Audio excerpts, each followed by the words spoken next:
अच्छा देखें जी, इसमें बात ये हो रही थी कि जो आपस में ये इस मॉडल की अजम्पशन इम्परफेक्ट इंफॉर्मेशन मॉडल की अजम्पशन ये है कि जी आपके कंट्री के अंदर इकोनॉमी के अंदर हर सप्लायर जो है वो एक ही प्रोडक्ट बनाता है। ज़्यादातर देखा जाए तो होता भी यही है, एक कंपनी एक ही चीज़ बना रही होती है या एक ही चीज़ में स्पेशलाइज किया होता है उसने।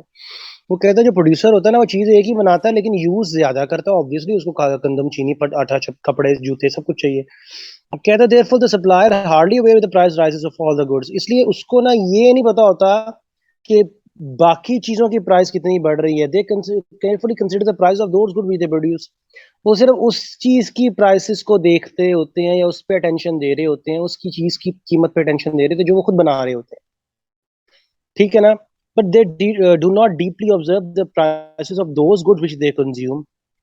Because of the imperfect information, they remain confused between changes in the aggregate price level and relative changes in the price. Because of the situation, their decision regarding supply of their services is effective. बस वो उसकी इस confusion की वजह से ना उनकी अपनी सप्लाई और सर्विस की है ना प्रोडक्शन जो है उसकी इफेक्ट हो जाती है। इसको हम कहते हैं इम्परफेक्ट मॉडल। इसको एक्सप्लेन करने के लिए उसने कहा एक फार्मर है, किसान है, जो एक ही चीज बनाता है। द वीट प्रोड्यूस करता है और सोल्ड करता है फार्मर को गिव यील्ड द फार्मर।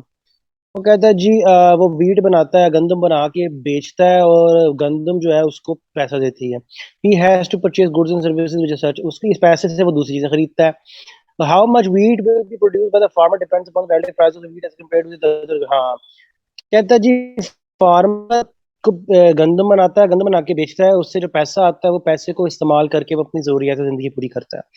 अब फार्मर गंदम कितनी पैदा करेगा ये डिपेंड करता है कि उस गंदम की कीमत से वो कितना कुछ खरीद सकता है।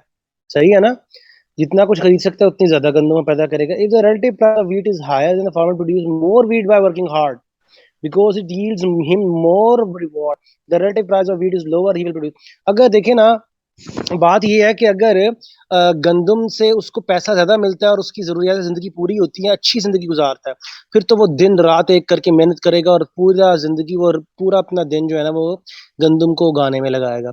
लेकिन अगर वो गंदम जो आपको प्रैक्टिकली पता है ना, ये गंदम तो इतना नहीं देती, कितना मर्जी कर लो बेचारे, पता नहीं कितने मन गंदम जो है वो साल की पता नहीं 2-4 लाख रुपया देती है, तो साल का 4 लाख रुपया उनको मिलता है, जिसमें से 2 लाख रुपया उन्होंने उसको जमीन के मालिक को देना होता है। वो 1,80,000 1,50,000 उनको गुजारना होता है सारा साल का।